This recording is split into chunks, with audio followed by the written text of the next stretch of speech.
Hello, and welcome to How to Be Orange, the audiobook experience. I enjoyed writing the book, I certainly enjoyed reading it, and I hope you enjoy listening to it.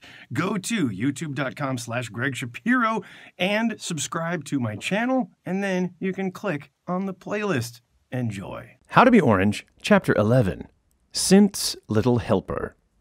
The quote, "You're only here because you're black." Johan Cruijff to Edgar Davids, who's black. As a comedian, I love Zwarte Piet. Black Pete is good for business.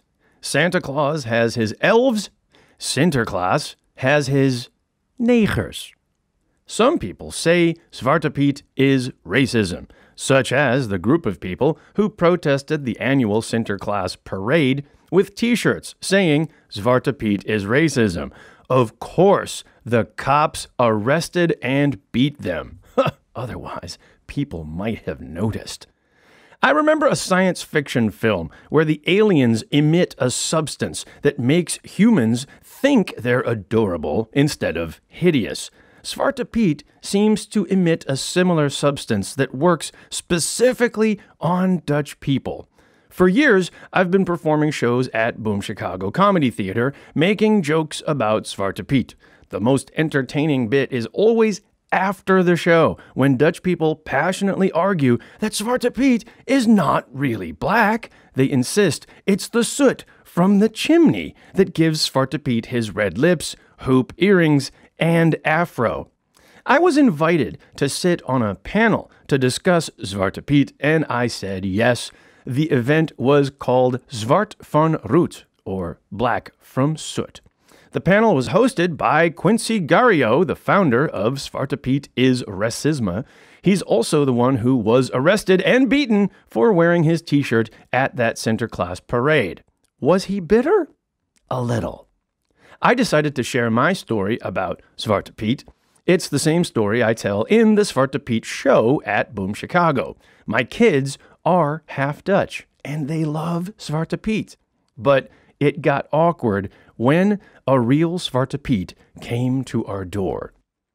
My wife is Dutch, and according to her, we celebrate Sinterklaas in the traditional Dutch way. That is to say, we do it as simply as possible. We get a sack full of presents, and we give it to the neighbor. The neighbor waits 5 minutes, drops the sack at our door, then rings the doorbell and runs away. The kids open the door, and even though there's no one there, they scream and cheer with glee. It's the most cost-efficient theatrical trick ever devised.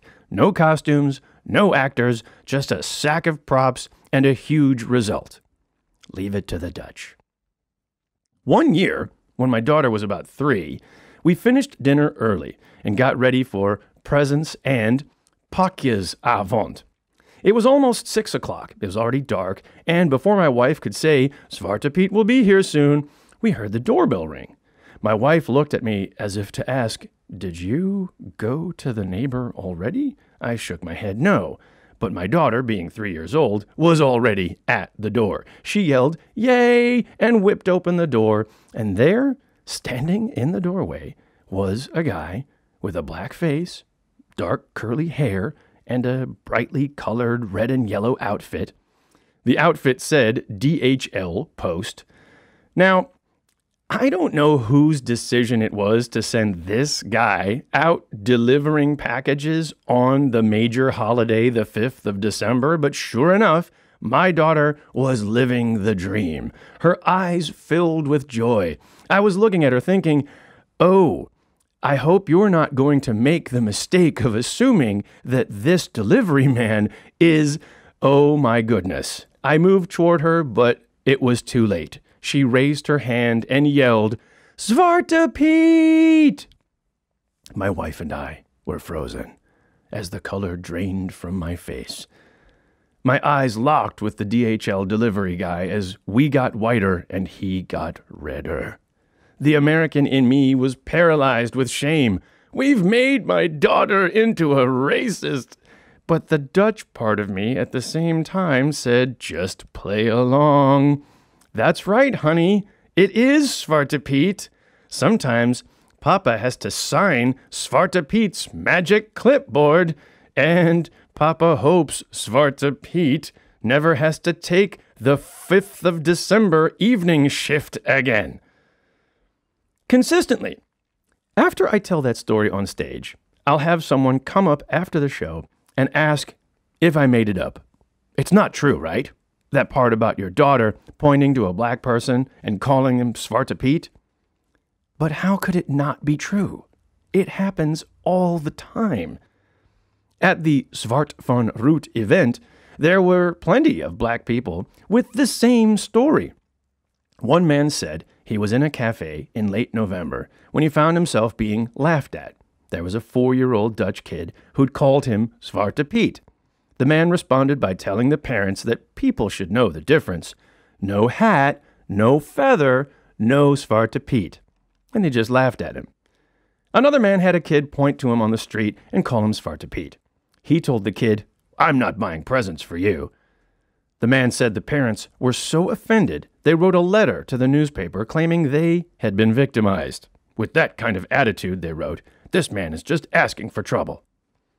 I've received similar feedback from telling my story online. For example, these complainers are just hyper-correct white people or aggrieved descendants of slavery who look for a reason to complain. They're just the latest batch of moochers who would rather complain about doing nothing than do something with their lives. Another quote. Every year you people feel discriminated because of a little black makeup? Show a little character. And non-white people who complain should start their own tradition of dressing up in sandals and long hair because you're all doing one big hippie imitation. And those were the nice ones. Then there were these. Shapiro, it's simple. Follow our traditions or get out. To be honest, you sound like a twat. Merry Christmas, numbnuts. Note, these comments were given anonymously. Note, they are reprinted with misspellings intact. And note, the misspellings are not as bad as the comments left by some native speakers, so you can give them some credit. Further feedback highlights America's holiday hypocrisy. We'll eliminate Sinterklaas when you give up your fat Santa Claus. How can Americans lecture us about Sinterklaas with their over-commercial Santa Claus? It's like the Vatican lecturing us about child abuse. And Santa Claus is helped by elves who are very small people. Is this not equally discriminatory? I've received so many comments that center on Santa's elves that I feel I should point out a key distinction. An elf is modeled on a mythical creature. Zwarte Piet is not. For the comparison to hold true, the American tradition of Santa's helpers would have to be some kind of ethnic Dutch stereotype. I mean, for the logic to hold up, Dutch people would have to be living in America, and every Christmas time they'd be confronted with a character called, let's say, Bucktooth Dutchie. Santa would always be accompanied by a bunch of Americans dressed up to look like Ankie van Grunsven, the rather horse-faced athlete who's known for dressage. And they would all dance like horses. It would not be very flattering nor very accurate. And when Dutch people would complain, the Americans would respond, "Don't be silly. We love all of you square-faced, square-teethed Dutch people. Now dance like a horse." The Zwarte Piet issue became clearer when politician Geert Wilders pulled out of the Dutch cabinet in 2012. There was a big headline in the newspaper saying, "Zwarte Piet for Wilders." To me, Zwarte Piet for Wilders could only mean one thing. Zwarte Piet supports Geert Wilders. This seemed unlikely. Or Zwarte Piet for Wilders could also mean a Zwarte Piet is being given to Wilders, perhaps as a personal assistant? Then the blackface would offset the hair dye. Or perhaps it was for in the sense of before, as in we'd work with Zwarte Piet before we'd work with Wilders. That seemed closer to the truth, but was also totally wrong. I had to ask a Dutch friend of mine to explain it for me. It's obvious, he said. Zwarte Piet for Wilders means Wilders is taking the blame for crashing the cabinet. I said, okay, but why Zwarte Piet? Well, it's from the card game, he said. When you end up with the Joker, that's the Zwarte Piet. So, Zwarte Piet is the Joker. That would be an interesting Batman remake. No, Zwarte Piet means you take the blame. You lose the game. You get the Zwarte Piet. I said, oh, and of course, Zwarte Piet isn't really black. He's just painted black. So Wilders is being painted black, like painting someone black, like zwart maken. Yes, zwart maken. That's bad. Wilders is being painted as bad.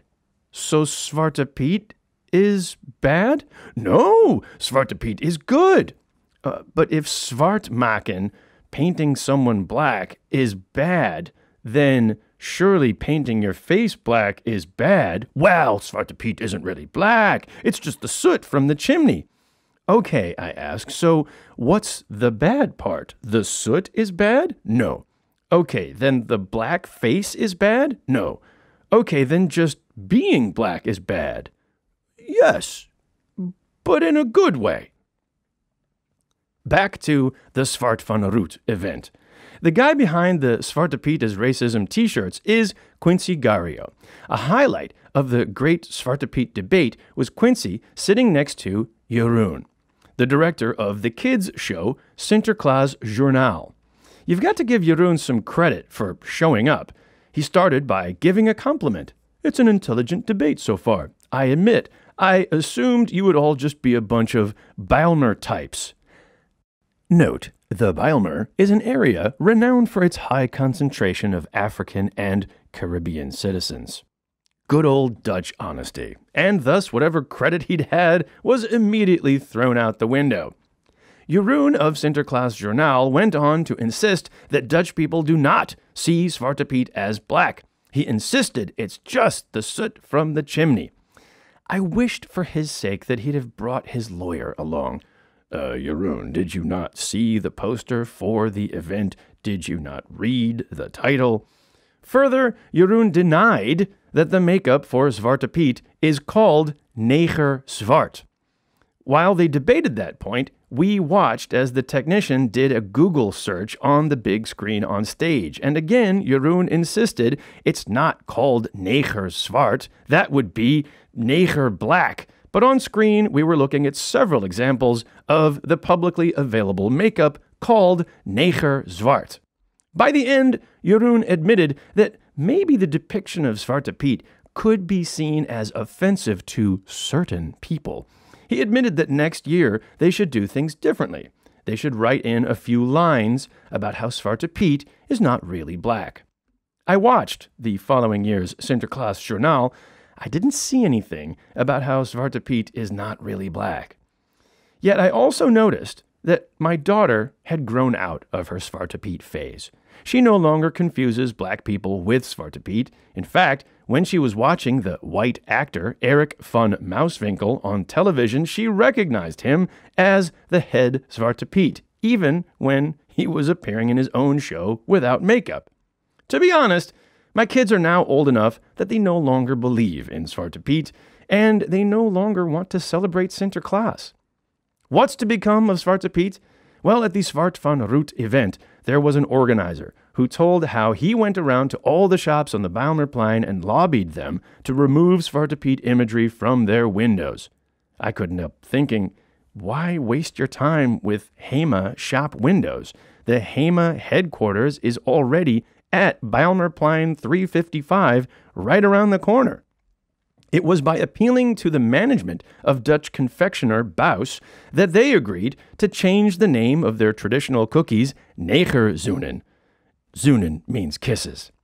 Neger, you can guess. After some pressure, the name of the chocolate-covered marshmallow cookies was changed to simply Zoenen. No shame, no blame, just change the name. Quincy Gario ended his comments by demanding that all Dutch people admit that Zwarte Piet is racism. Now, I don't see that happening, but I do see some signs of change. McDonald's had a whole ad campaign for a dessert with the traditional cookies at Sinterklaas called Pepernoten. The ad featured a nighttime Amsterdam skyline blanketed in snow, but that was it. No Sinterklaas, no Zwarte Piet. It still got the point across. Personally, I hope Zwarte Piet won't disappear. He really is great for business.